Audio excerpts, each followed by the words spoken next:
Arsenal dituduh melakukan dark art atau ilmu hitam atau cara bermain dengan kotor untuk memenangkan sebuah pertandingan setelah melawan Manchester City. Nah, maka dari itu di video kali ini aku akan sedikit memberikan opiniku terkait dengan isu bahwasannya Arsenal itu menggunakan dark art dalam permainannya, oke? Tapi sebelum itu nggak bosan-bosannya aku mengingatkan kepada kalian, bagi kalian yang nonton video ini silahkan diklik dahulu tombol like-nya, oke?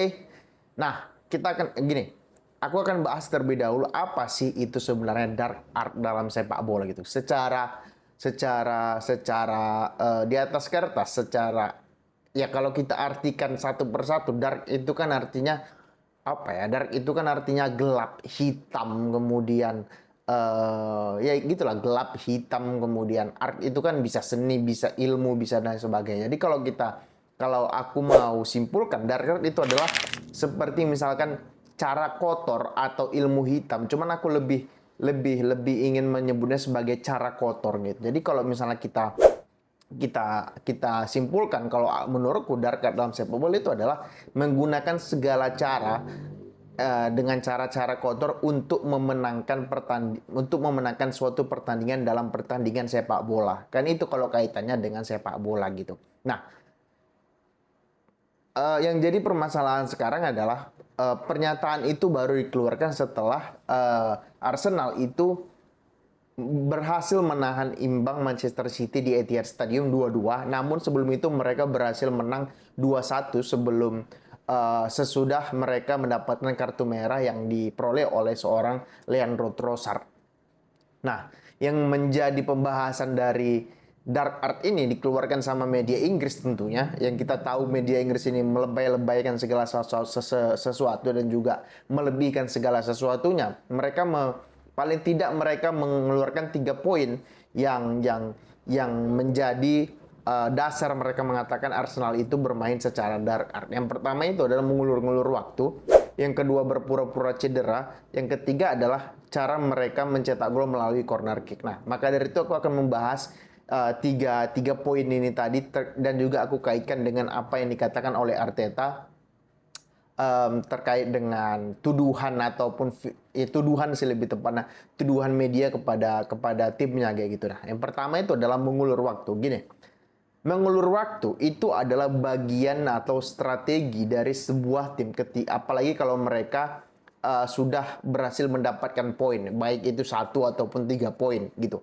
Ketika mendapatkan 1 poin saja, ketika mereka sudah merasa cukup dengan poin tersebut, ya pasti tim itu akan mengulur waktu. Apalagi kalau tim yang kecil berhadapan dengan tim yang lebih besar gitu, pasti mereka ya paling tidak dapat 1 poin. Ketika dapat 1 poin, mereka akan mengulur waktu. Apalagi kalau mereka sudah mendapatkan 3 poin di depan mata, pasti ya mereka akan mengulur waktu bagaimana caranya waktu itu bisa berjalan dengan cepat tanpa tanpa game itu sedang berlangsung kayak gitu. Salah satunya bisa dengan pemain itu pura-pura cedera, bisa dengan kiper itu misalkan pura-pura mau mengikat tali sepatu atau mengganti pemain. Bahkan itu kan adalah strategi dari masing-masing, bukan dari masing-masing, dari setiap tim yang berlaga, apalagi kalau mereka sedang dalam posisi diuntungkan dalam pertandingan tersebut kayak gitu.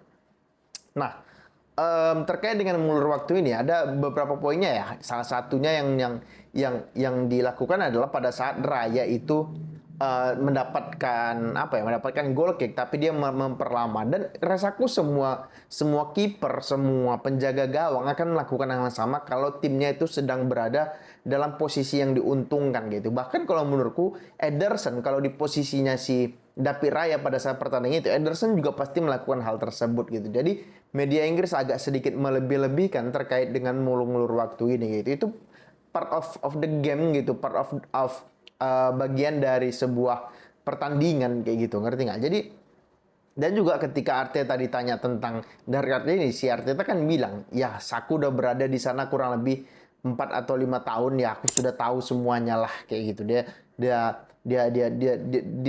bilang kayak gitu kan. Jadi ya kalau aku bilang ya apa yang di tanggapan oleh Arteta ini rasaku cukup masuk akal kayak gitu. Oke. Nah, itu yang pertama terkait dengan mengulur waktu. Yang kedua adalah berpura-pura cedera ataupun ketika disenggol sedikit jatuh yang kemudian akan mengulur waktu lebih lama lagi gitu. Gini, berpura-pura cedera itu kan juga bagian dari permainan gitu. Pemain itu kalau kembali lagi kalau udah disenggol, apalagi kalau dia diuntungkan, ya pasti jatuh sendiri. Banyak kok pemain yang sering dulu itu adalah Neymar, Ronaldo, bahkan Cristiano Ronaldo, bahkan siapa lagi pemain-pemain yang banyak melakukan hal tersebut kan pemain-pemain Amerika Latin lah yang banyak melakukan tersebut, yang sering diving, yang sering melakukan pura-pura cedera gitu. Jadi nggak ada masalah. Kemudian pun kalau pura-pura cedera kemudian mengulur waktu, wasit kan juga mencatat berapa waktu yang terbuang. Maka dari itu waktu yang terbuang pada saat 90 menit ini diakumulasikan kemudian diberikanlah tambahan waktu.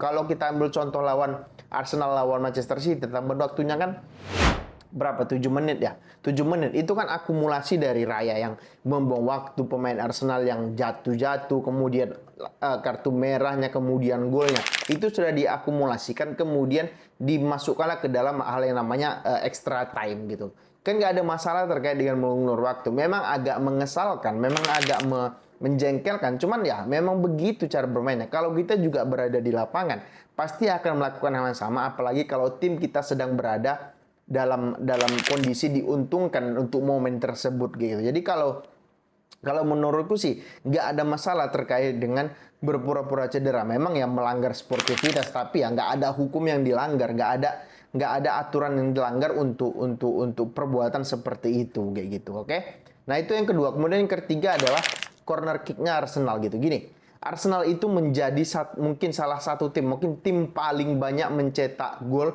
berdasarkan dari bola-bola mati, either itu dari corner ataupun dari free kick kayak gitu. Nah,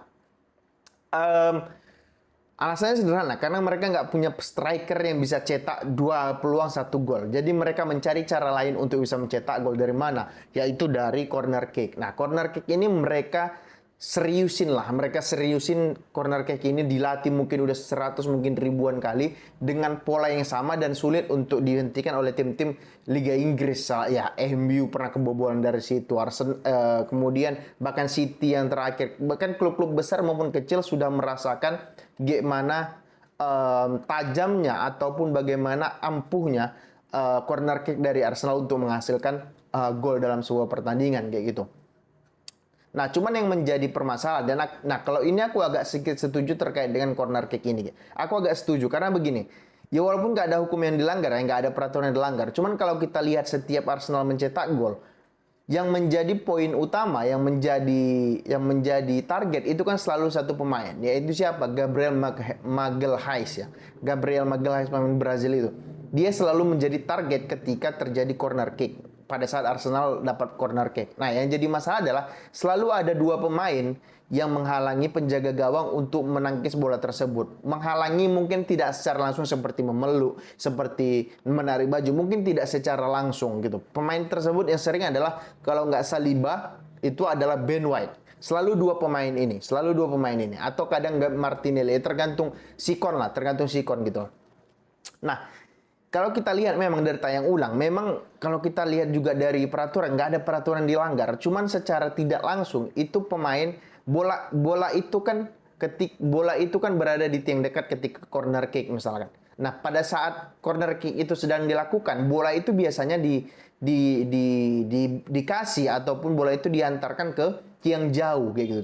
Nah, pada saat kiper ingin menangkis bola di tiang jauh, ada satu pemain yang menghalangi gerak penjaga gawang untuk menangkap bola. Memang tidak memeluk, tidak menarik ataupun tidak menjegal, cuman dia berdiri saja di situ seperti memang itu sudah direncanakan. Bukan hal yang tidak disengaja, tapi itu hal yang disengaja.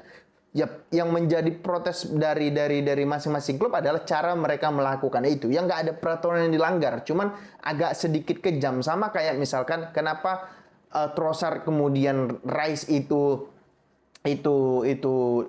bisa kartu merah karena menendang bola. Ya mungkin secara peraturan memang harus dilakukan hal demikian. Cuman memang agak kejam kayak gitu, agak kejam. Begitu juga dengan corner kick ini. Secara peraturan nggak ada yang dilanggar. Bedanya itu ada dilanggar, ini nggak dilanggar. Cuman agak kejam aja gitu, nggak sportif kayak gitu loh, ngerti nggak? Nggak merusak jalannya pertandingan kayak gitu. Nah kemudian kalau menurutku pribadi, memang ya rasaku rasaku FA ataupun wasit-wasit FA, komite wasitnya FA harus melihat hal tersebut gitu. Nggak boleh ada pemain yang menghalangi penjaga gawang, apalagi penjaga gawang ketika bola itu sudah dilambungkan, pasti pandangan penjaga gawang itu pasti ke bola dan pasti dia tidak melihat ada orang di belakang dia yang berdiri tegak, ya ditabrak kemudian dia jatuh, kemudian bola itu nggak ada penghalangnya lagi dan kemudian gol. Nah menurutku itu agak cara liciknya, mungkin itu yang bisa aku benarkan dari cara licik. Mungkin orang akan bilang ya itu nggak ada aturannya, ya benar, cuman kalau kalian bicara peraturan ya iya kalian benar gitu. Cuman kita bicarakan sportivitasnya kayak gitu. Bagaimana mungkin pemain yang tidak melihat orang lain ada di situ kemudian dihalangi, ya jatuh itu barang kayak gitu. Jadi ya kalau aku bilang ya mungkin, ya saranku mungkin kayak gini. Kalau mungkin di kemudian hari ada Arsenal mendapatkan corner kick, ya udah pemain itu dipeluk aja pemain itu, kayak manapun ceritanya, jatuh ya udah jatuh kayak gitu. Penalti ya udah biar penalti sekaligus. Penalti toh ya bisa ditepis kan, belum tentu gol kalau aku bilang. Nah, jadi kalau menurutku ya demikian kayak gitu loh, ngerti nggak? Itu yang menurutku agak mungkin ya agak aku benarkan sedikit adalah terkait dengan corner kick-nya Arsenal. Nah, kemudian kalau kita lihat komentarnya si Arteta ada benernya juga. Dia komentarkan ya kalian bicara dark art, tapi kalian nggak lihat bahwasanya City ketika Rodri itu ditarik keluar kurang lebih 30 detik, mereka juga melakukan hal sama, yaitu apa? Bertahan secara dalam. Dia bilang kurang lebih kayak gitu kan. Jadi ya memang dia aku bilang semuanya tergantung situasi dan kondisi kayak gitu. Nggak bisa salahkan Arsenal juga atas apa yang terjadi di laga itu kayak gitu. Dan kalau aku juga sebagai pelatih, kalau aku bermain lawan 11 orang, aku 10 lawanku 11, ya nggak mungkin aku mau main ngepres kecuali aku dalam posisi tertinggal. Mungkin iya kita keluar karena nggak ada pilihan ya, kita harus mengejar ketertinggalan. Ini kan mereka sedang dalam keadaan unggul, kemudian mereka bermain dengan 10 pemain, yang ada pilihan ya udah kita pertahankan aja kayak mana caranya kita bisa dapat, ya syukur 3 poin, kalau enggak ya udah 1 poin. Ya udah caranya gimana, ya udah bertahan aja kayak gitu, dan nggak ada yang salah kayak gitu. Oke? Rasaku itu terkait dengan dark art ini, jadi rasaku nggak ada masalah kecuali corner king Arsenal itu kayak gitu, oke? Bagi kalian yang nonton video ini, silahkan di subscribe, di komen, di like. Bagi kalian yang nggak suka ya nggak apa-apa, oke? Terima kasih, semoga terhibur.